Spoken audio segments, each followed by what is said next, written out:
Sire, au pied de votre majesté impériale, j'osais avec la plus terne confiance demander justice. C'était sublimé de la souveraineté qui caractérise dans le monde. Dan hu l-manuskritt tal-ittra miktuba bil-Franċiż mill-aħħar Gran Mastru ta' Malta, l-Awstrijak, magħruf bħala Ġermaniż Fra Ferdinand von Hompesch. Ittra li kiteb lill-Imperatur tar-Russja, iż-Żar Pawlu l-Ewwel. Ittra illi nkitbet wara li telaq minn Malta u mar Trieste. Is-self tiegħek. Ferdinand von Hompesch.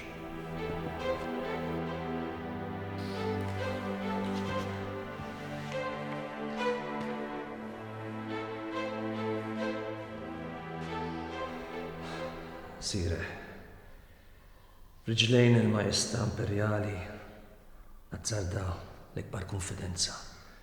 Nitlob ġustizzja dak l-att sublimi ta' sovranità li tikkaratterizza fid-dinja kollha il-Majestà tiegħek. Tista' tkun irrifjutata minnek quddiem l-innoċenza perfetta. Le. Ma jistax ikun għal xejn li nitlobha. Jien minn dejjem kont sudditu għaddej fidil lejn is-sovrani kollha, membru ta' familja illustri onorabbli. Balliju ta' Gran Priur ta' ordni rakkomandabbli. E tagħha inti għoġbok tkun protettur. Jiena servejt b'unur u kuraġġ sa dak il-mument ta' dak il-katastrofu daqshekk tal-ħaġeb u tas-swit il-qalb. Ittra jew aħjar debi l-karta li nsibu fil-Biblioteka Nazzjonali. Iżda x'wassal lil Hompesch biex jikteb din l-ittra. Hompesch laħaq bħala Gran Mastru fi żmien meta kien hawn taqlib kbir fl-Ewropa kollha, inkluż f'Malta.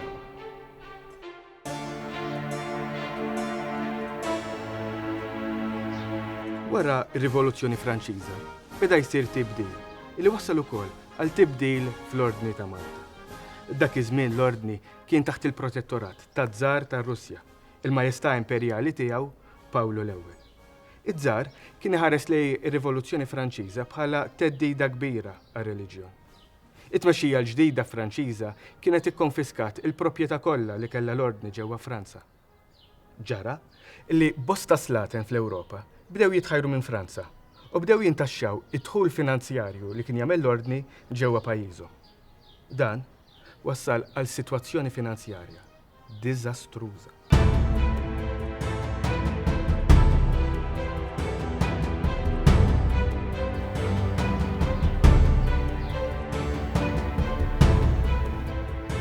Minn hawn bdew jinħmew id-disgwid u l-idejat li waslu għat-twaqqif ta' gruppi segreti minn kavallieri Franċiżi tal-Ordni kontra l-istess ordni. Dawn kienu magħrufa bħala il-Ġagbini, fosthom il-Prinċep Camille de Rohan, il-Kavallier Pierre-François Doublet u l-Kavallier Rancijan.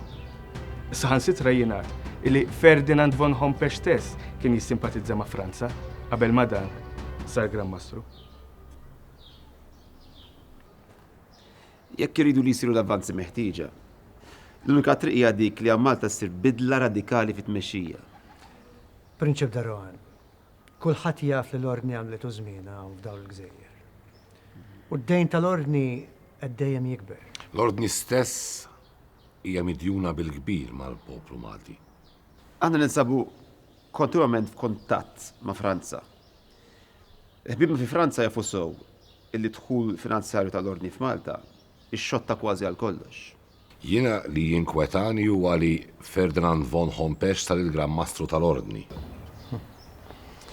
Diplomatiku u kawt f'imġibtu. U mhux sar jaċċetta l-ebda bidla. Kif jista' qatt jaċċetta li l-Franċiżi jiġu hawn? Issa bil-idħul kollu tal-Ordni spiċċa. Hompesch hija jersaq sew lejn ir-Russja. U dawn ilhom żmien twil jippruvaw ikollhom bażi fil-Mediterran. Id-Direttorat ta' Franza jafuh dan. Il-Kavallier Trussar qed wassal kollox il-Napoleon Bonaparte. U l-bib tagħna Diffej u Saint Priest u l-oħrajn kollha edin jagħmlu xogħolhom ukoll. Imma Ferdinand mhux ta' min jabber, jaf x'inhu jiġri. Rridu nkunu lesti għal kull sitwazzjoni. U hawnhekk ġara dak li ħadd ma kien qiegħed jistenna. Il-Gran Mastru Ferdinand von Hompesch iddeċida li hu azzjoni kontra l-konġura tal-Ġagbini, hekk kif kienu magħrufa. Hompesch ordna l-arrest tal-membri tal-konġura, inklużi l-mexxejja tal-Maltin, bħal Michel Anton Vassalli u Censu Barbara, kif ukoll tal-Prinċep Camille de Rohan. Wara li telaq minn Malta, huwa ntebaħ li dan kien żball kbir u rid jara kif ser jiġġustifika ruħu maż-żar. Sas-26 ta' Wissu 1798. Kont ingawdi mir-reputazzjoni bla teba u mill-istima ta' kulħadd. Rajt b'dispjaċir li ma nistax infissru id-deliberazzjoni tal-Gran Priorat tar-Russja li wara l-Kalunja il-Prinċep Camille de Rohan ġie akkużat bit-tradiment. Siri, qalbi bdiet tirtot xi smajt din il-frażi. N-unur tiegħi ġie insolentat. Jiena qatt ma se nkun nista' ngawdi mistrieħ qabel ma niġi ġustifikat pubblikament. L-akkuża faħxija ġiet ippreżentata quddiem it-Tribunal tal-Gran Prior tar-Russja. Jiena min issa noqgħod lura, anzi, jiena nsejjaħ lil dak it-Tribunal stess lilu jiena nirrikonoxxi bħala l-mħallef tiegħi. U quddiemu jien se nitlob il-mezz biex niġġustifika ruħi. Jekk wara li jkun semani, kun għadu jemmel li jiena ħati. Napoleon Bonaparte kien jafsew illi id-żar Pawlu l-ewwel kien tefajneħ fuq Malta. Sa mit-13 ta' Settembru 1797, Napoleon kien qiegħed jippjana l-invażjoni ta' Malta u kien jaf ukoll illi kellu l-appoġġ tal-kavallieri Franċiżi ġewwa l-Gżira. Fit-12 ta' April 1798, id-Direttorat ta' Franza tal-ordni lil Napoleon sabiex jieħu lil Malta. U ġie hawnhekk hekk kif kien fi triqtu lejn l-Eġittu, nhar id-9 ta' Ġunju 1798, b'472 bastiment. Eċċellenza, ser nagħmlu. Kmini dal-għodu l-fregati ta' Napoleon Bonaparte żbarkaw xi soldati u armati u bdew deħlin ġewwa l-kampanja. Din konna qed nistennewha. Ma jiena m'iniex beħsib li nikkomprometti n-newtralità ta' dawn il-gżejjer. Eċċellenza, diġà għandna ftehim mar-Russja li jekru l-port? Din xi ħaġa oħra. Jiena beħsib li ngħid il-Bonaparte li aħna maħniex lesti li nilqgħu fil-port tagħna aktar minn żewġ bastimenti Franċiżi. Eminenza, naqbel. Jistakar li aħna fl-ordni tagħna stess hemm ħafna kavalleri li huma Franċiżi u li jissimpatizzaw mal-Gvern Franċiż u l-idejat rivoluzzjonarji. Diġà kellna l-inkwiet bil-Prinċep de Rohan u sħabu. Naf. U din hija ġrajja li nixtieq ninsiha kollox. Biss minnu kontra tagħna fl-ordni stess. Ta' bilħaq. Minn 332 kavallier, 200 minnhom huma Franċiżi, kważi żewġ terzi. Jiena konxu ta' dan. U konxu wkoll li hemm il-possibilità li proposta tagħna ma tiġix mill-qwa. M'hemm xi oħra x'nagħmel. M'għandix wisq għażla. L-qawwa Franċiżi hawn wis superjuri minn tagħna. Mhux għaqli li ngħaddu l dawn il-gżejjer minn assedju ieħor. Assedju ieħor, eċċellenza. Mhuwiex għaqli li naqdu niġġieldu. Għadin f'periklu kbir. Ma nistgħu nagħmlu xejn. Ferdinand von Hompesch, minn barra l-pressjoni kbira li kellu mir-rappreżentanti tal-Maltin li ridu li Malta tgħaddi fidejn il-Franċiżi, kien jaf ukoll illi l-Isqof Vincenz Labini li kien mill-ordni tat-Teatini imwaqqaf minn San Gaetano li però ma kellux membri hawn Malta, kien ixaqleb lejn il-Franċiżi. Dan ukoll wassal lil Hompesch biex jieħu deċiżjoni liħa għax kien jaf illi l-Isqof ta' Malta kellu saħħa kbira mal-Maltin. Eċċellenza Reverendissima. Aħna fisem l-ordni ġera solmi tagħna u fisem il-Gran Mastru Ferdinand von Hompesch nixtiequ nkunu nafu l-pożizzjoni tal-Knisja dwar dan li qed jiġri f'pajjiżna. Ħala l-Konsillier tal-Eċċellenza tiegħu il-Gran Mastru nista' ngħidlek illi għadni kemm irċevejt messaġġ mingħand il-famuż Nobli Censu Barbara tal-Imdina fejn qed jistaqsi lili kif ukoll il-ħakem u l-ġurati kif ser nilqgħu lis-soldati Franċiżi. Permettili, Eċċellenza. Huwa fatt li l-Franċiżi niżlu fartna b'forma ta' invażjoni paċifika. U għalkemm mhux ħbieb, biss anke l-Eċċellenza l-Grammastru nnifsu talab għall-armistizzju, il-Knisja trid timxi bil-għaqal. Jiena naħseb li d-deċiżjoni hija waħda inevitabbli. X'inhi l-opinjoni personali ta' kull saċerdot, għalkemm aħna nafu wkoll li hemm min jaqbel. Qiegħed nifhmek.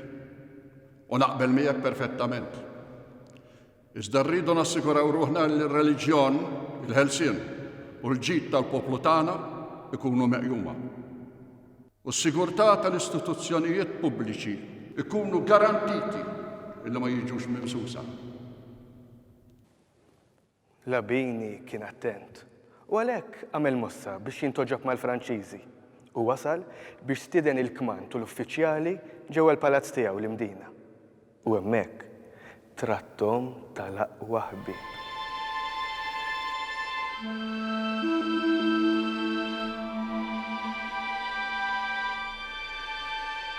Vaubois, il-ġeneral Franċiż, għamel mossa qlija. U ħeles mill-ħabs lill kavallieri Franċiżi li kienu fil-konġura tal-Ġagbini, flimkien ma' Dun Mannarinu u Michel Anton Vassalli. Lill-kapijiet tal-Ġagbini u tom pożizzjoni għolja fit-tmexxija tal-pajjiż. Fil-fatt, huwa bat lil Ransiġa u lil sħabu biex jiltaqgħu ma' Hompex. Ħalli miegħu jaslu f'akkordju dwar il-kundizzjonijiet li fuqhom il-kavallieri kellhom jitilqu minn Malta.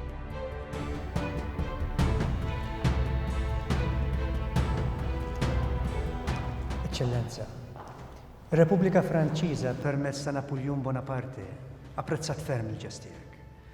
U għalhekk ikkunsidrat it-talbiet li għamilt minkejja d-djufija tiegħek f'dan l-istat.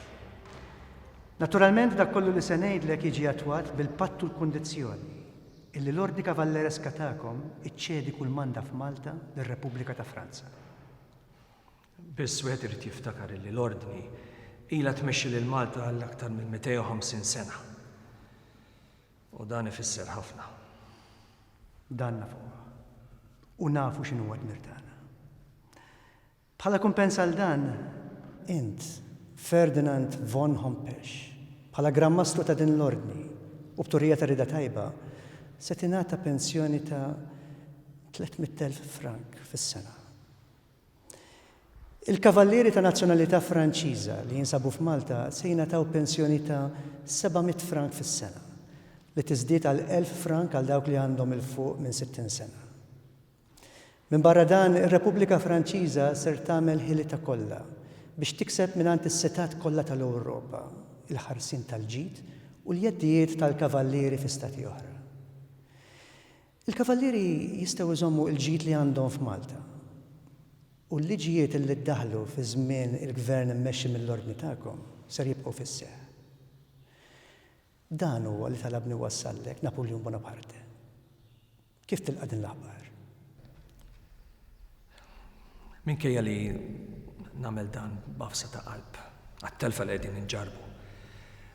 Napprezza l-ġest tar-Repubblika Franċiża u nilqa' dan il-ftehim. U dan minn barra l-fatt li għana se nagħmlu ġest tajjeb mal-Maltin. Intkom għandkom tagħtu lill-Maltin 6 miljun skut u aħna ser nkunu qegħdin inħallsu dan id-dejn lill-Maltin. Jiġifieri l-Maltin għandhom għalfejn ikunu jafuhulna wkoll.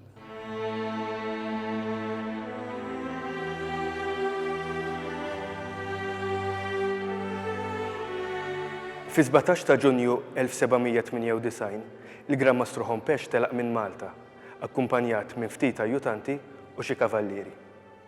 Minħabba l-fatti li saħħtu kienet marret lura, huwa waqaf għal xi żmien ġewwa Toskana. Minn hemmhekk huwa baqa' sejjer ġewwa Trieste, minn fejn kiteb littra lill-Imperatur tar-Russja. Hompex induna li issa kellu bżonn l-għajnuna taż-żar li wara kollox kien il-protettur tal-Ordni. Diġà kien hemm akkużi kontrih illi huwa ċeda malajr lil Napoleon Bonaparte. Hompex issa ntebaħ ukoll illi żar kien ser jieħodlu postu bħala Gran Mastru u ried isalva ġildu. Littra minn Trieste tkompli. Sir, il-protezzjoni tiegħek nagħtiha lejn l-innoċenza offiża ma tistax ma żżidx aktar u aktar ma dawk il-virtujiet li l-Ewropa kollha tara jibrellaw il-persuna tal-majesta tiegħek. Jiena għalhekk ninsab konfidenti fit-tama li nottieni minn għandek passaport indispensabbli biex immur San Pietroburgu mal-preżenza tal-membri tal-Priorat tar-Russja li jiena nirrikonoxxi bħala l-imħalfin kompetenti tiegħi u li permezz tagħhom rġiet li l-onur tiegħi jkun kompletament ristabbilit. U hawnhekk tintemm l-ittra ta' Hompex li żżar Pawlu l-ewwel. B'ton li xejn ma jixraq lill-Emeritus Gran Mastru ta' Malta. Fil-waqt li ninsa l-istat deplorabbli ta' saħħti jobbligani nieqaf fit-Toskana, jiena s-seneleb l-ostakoli kollha biex immur Vjenna fil-preċenza tal-Prinċepessa Lorraine oħti. Hemmhekk se nistenna l-permess tiegħek b'ħerqa kbira. Anzi, nazzarda ngħid għatta ġustizzja li jien qed nitlob l-akbar ħrara. Irġlejn il-Majestà Imperjali tiegħek li żżid mal-glorja daqshekk mistħoqqa mirbuħa minnek. U li tagħti l-innoċenza akkużata l-opportunità li ġiet ġustifika ruħha. Is-serv tiegħek Ferdinand von Hompex.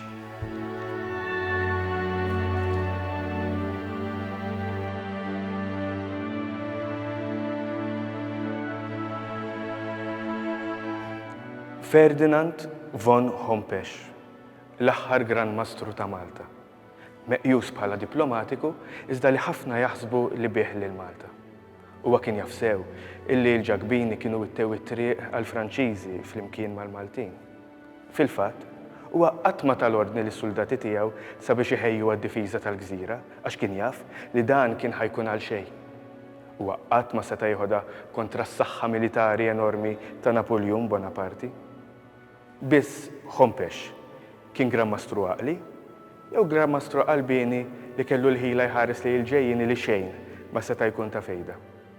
Dan il-Gran Mastru jibqa' mfakkar matul iż-żminijiet bħala dak li ċeda lil Malta, dak li sparpalja l-ordni, iżda fuq kollox dak illi spiċċa jittallab l-għajnuna ta' żgħar, għalkemm huwa rnexxielu jieħu pensjoni ta' 300,000 frank fis-sena mingħand il-Franċiżi. Għalhekk, id-domanda tibqa'. Hompex kien Gran Mastru beżżieħ jew kien Gran Mastru għaqli?